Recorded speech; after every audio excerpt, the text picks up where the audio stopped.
12 years in the Air Force, you said. Yes, sir. So real life Tom Cruise Top Gun over here. Is that right? Nope. I mainly was just, trying to find people, doing some search and rescue stuff. Gotcha. Equally important.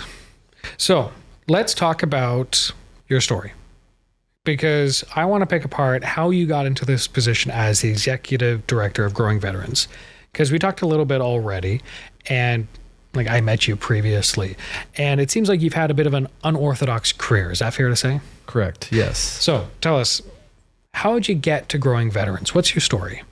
So I have 3 brothers. We were all in the military, and I thought that I would do a career out of it.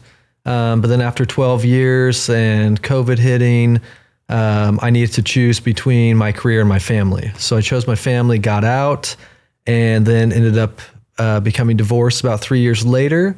And so as I transitioned out of the military, like I said before, it's just very isolating. And I moved from Italy, Aviano, Italy, to Bellingham.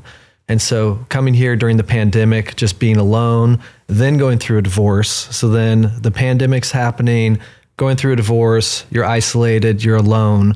So then just trying to figure out community. And so I searched for that for years. I joined the fire department, still searching for that community that I had lost when I left the military.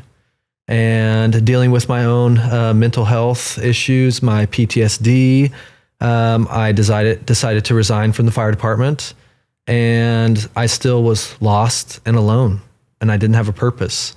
So I didn't know what to do. So I thought that I would continue my education. So still working on my own self-healing journey, I continued with my education. And as I was going through that, still just alone and isolated.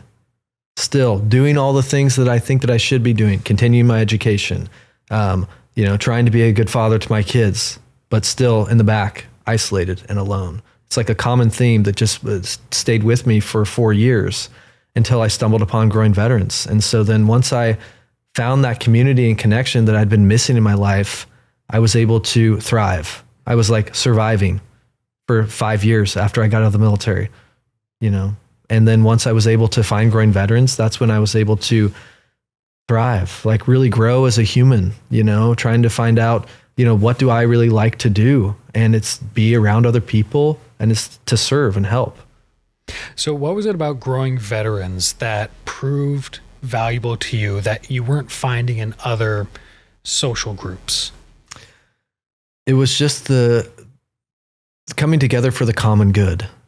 So on the website, there's like a 3-minute video that's on there, and that was the hook that got me. I watched the video. I'm not someone who cries very often, which is very good for you. It's a good release. I'm still working on that within myself. But I was sitting alone at a friend's house in Seattle, stumbled upon the website. I watched this 2-minute video, and I was like in tears because I was like, this is what I want. This is what I need. They're building community. They're getting you out of your house, and you're doing it for Whatcom County and Island County. We're all coming together for this greater purpose to feed the county. And so when you have that shared purpose and that shared mission, it kind of gives you that camaraderie that you miss when you're in the military. And then you are there with other veterans, and they're able to open up and share about the trauma that they had, the divorces they went through, and you're together, and you can be like, you're going to be okay. I've already gone through this. You're going to be okay. So hearing those words really, really help you. And there must be value in the notion that if someone's joining the military, chances are that they're not doing it out of some sense of self-aggrandizement. They're not doing it out of some motivation to see themselves puffed up. They're doing it out of a service for those that they love, for those in their community. And to then find Growing Veterans, whose whole mission, in addition to, of course, supporting veterans, is also to provide food and support for people in their community. There must be a wonderful harmony in those similar missions. It's very beautiful because you're continuing that mission of service. You're continuing to serve, and you're doing something collectively that's for the greater good. It's outside of yourself. And I think that that's what really helps a lot of veterans that are stuck in that isolation, that then leads to the substance abuse, that then leads to depression, and then ultimately can lead to suicide. And so if we're coming and fighting that on the front end, then we're able to give you that purpose back. You are valuable. we can't do this without you. When you hear those type of things, it gives you that purpose and that self-worth that helps you continue on to live and thrive. Absolutely. So with your journey, there's a few things that I know are typical, unfortunately, for people who are leaving service. And it's things like divorce. It is unfortunately common. But then we also see things that are less common, like you decided to go dive into higher education. And in our last episode, you talked about how you had recently, relatively speaking, finished your master's degree.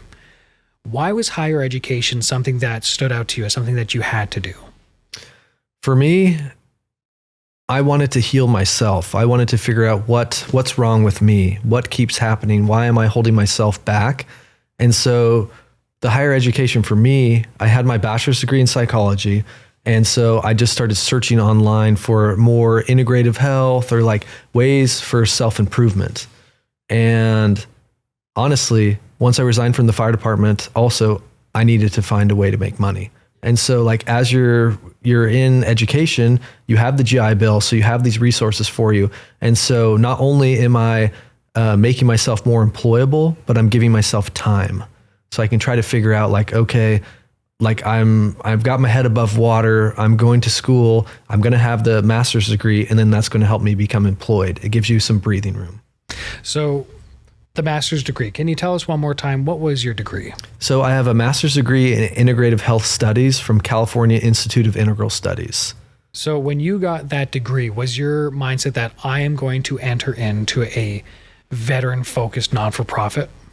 No, it was not. So when you come out of the California Institute of Integral Studies with that master's program, you also can take a board test, and then you become a board certified health and wellness coach, which then is employable to work for the VA.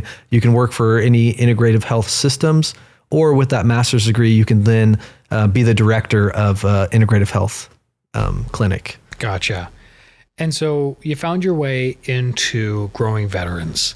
So it seems like we have two pretty substantial parts of you that have informed your ability to service this role as executive director, one of which is your education, one of which is your veteran history. Can you walk us through how each of those inform your abilities, your skills, the way that you look at the work before you? How have those informed you as a director? For me, for this work, the struggles and trials that I've gone through, they've directly correlated to the way that I'm able to help other people. So, as you've heard it many times, I'm sure it's like the wounded healer. So someone who has gone through it, you can sit in that space with that person, not only intellectually, but also because you have lived that experience. Now, albeit it's not all going to be the same, but very similar experience, be it with the divorce. If you've struggled with substance abuse at all in the past, if you have a criminal history, you can sit there and you can talk with someone and you can say, hey, I have been in the same position, and you can get through it. Mm-hmm. No, that's a great way to view it. Do you think that difficult retransition, then, if you had an easier transition, you would not be able to do your job as well as you do now? I don't think I could, because if I would have had this smooth transition, I got out of the military, the family life is fine, work is fine, I never would have thought to access these resources.